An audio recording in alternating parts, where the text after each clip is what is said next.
perfectly for this sort of thing. That basically is all I was going to read to you before I have everyone fall asleep or leave on me. So before it gets embarrassing, I thought I'd stop now. Any questions on any of the more obscure aspects of what I read, or any questions you may have about World War II in the East? Bruce, anything there? You look thoughtful. I am thoughtful. I'm Okay. showing us around my head. All right. Hold the book up, would you please? So we can take Well, there's the cover right there. yeah, but that's, I want to get the depth and breadth of it. Oh, by the way, I do the salesman's part here. If the available copies of both books are available in the bookstore after I'm finished here, I'll be happy to autograph them and personalize them. After all, I got to pay my wife back for all the money I spent producing it. So that's all I have. If anything else, you'd be, sir. What did you think was one of the most unusual things you came across? A lot of it was how much material that resides in government archives, primarily in Great Britain and the United States, is still classified 70 years later.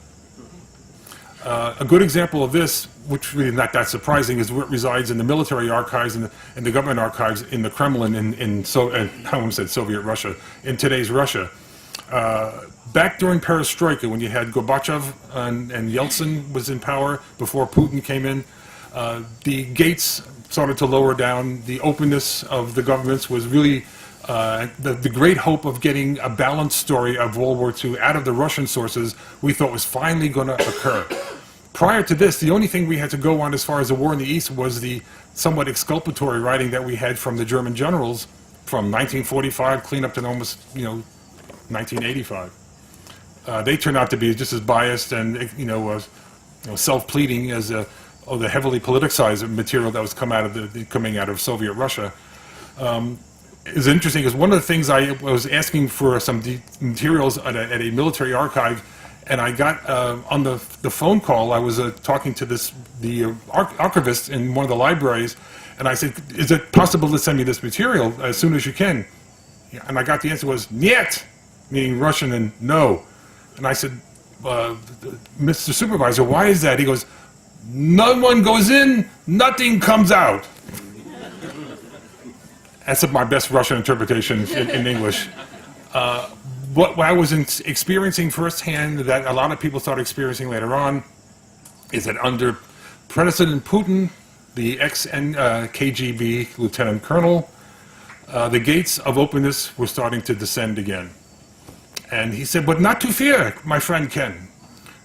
The history of our war, the Great Patriotic War," they don't call it World War II, by the way, it's a Great Patriotic War in Russia, "will be written. We will be written. You won't write it, we will write it." And I said, we're going right back to where we were in 1955. It's a real sad commentary because that is the most significant front in the European theater of World War II. And to prove that, of 8 Germans that were killed in Europe, or during World War II, 8 of them were killed in Russia.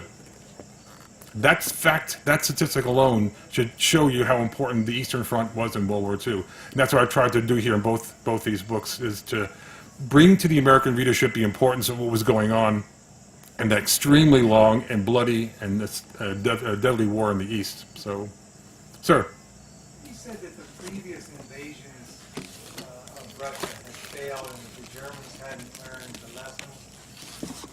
Was there a realistic way that they could have defeated the Russians? The question was, looking at the previous invaders who had attempted to subdue, whether it be Tsarist Russia, or under Peter the Great, or Napoleon, and then Hitler comes along, they did point the way in how it could be done. And it's, since you're talking about such a large front, we're talking about a very large landmass, and everything is based on distance and time.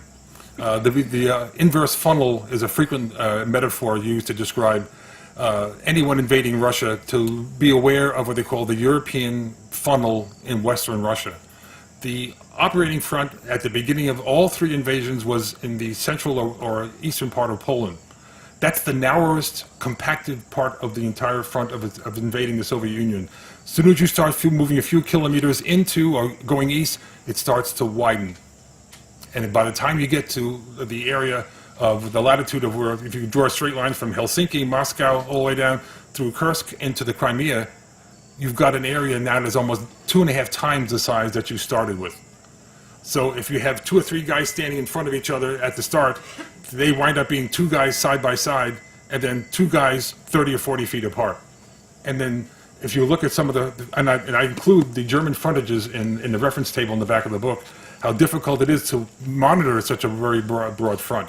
But to get to your answer as far as why is it really feasible to be a successful invader of Russia, the time that the Germans invaded in 1941, with all the 6 reasons I gave earlier, that was probably the most opportune time for any invader, whether it be German, American, British, French, you name them, to defeat the largest landmass, give or take. China might be in there as a throw-in, but that was probably the most significant time to do it. And Hitler, ignoring the weather requirements, the distance requirements, the supply requirements, the feed for the horses requirements, the fuel required. But the Rasputita in Russia means the time of the autumn and spring rains. Russia has very few, even today, I'm finding out, paved road surface it had, or we call it hard surface roads. Part of it is intentional. It turns out to be a cultural thing. One of my Russian friends said, we're always suspicious of what's going on over the western border. We're not really sure if you want to be our friends or you're ready to exploit us. We know we have a lot of resources. We know we're wasting them. We know we haven't even got them out of the ground yet, and we don't want you to do it. That's our job. All we have to do is learn how to do it in an organized fashion. So they really are concerned about that. There's that xenophobia that's almost culturally, that's a problem. If you were to tweak, and this is one of the great blog, the drawing room discussions, what would you have, name me 5 things you would change on the German invasion of World War II and prove to me that they would be successful. And everyone has a different answer to it. It's really difficult to say how I would make difficult changes without writing a complete sub-book to this one of how I would invade Russia successfully. It may be just beyond the means of any European nation. Hence, you would almost have to have almost an allied coalition of nations to make the necessary war material and personnel and economic requirements. War is not a cheap subject. If there's another whole work I'm doing on food and money in World War II and how expensive war is, it's one of the things that tends to be looked at at a later point from an economic perspective. But you'd be astounded how expensive a tank is, an aircraft carrier is, a B-29 Superfortress. Were very, very expensive. So that's, hopefully that answers some of your questions as far as the difficulty. There was 2 nations, as I mentioned, Napoleon and the Swedes, who pointed out what you had to avoid, not necessarily what you had to improve on. And Hitler turning the war into a racial one. Remember, in my new book, there's an entire special section I have entitled Genocide. When, in June 22nd, 1941, the war became, the conventional war of Geneva Convention, codicils, and that sort of thing ended, and the racial extermination war in the East began. That's where the Einsatzkommando, that's the specialized killing units that the Waffen-SS set up to exterminate the unwanted personnel in the East.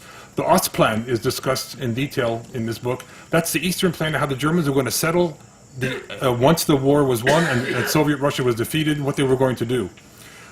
They divided the population into thirds. 1/3 was going to be kept there and become tenant farmers for the Großdeutschland, that's Greater Germany. 1/3 was going to be sent as slave labor to Germany to work. 1/3 was going to be left to starve to death.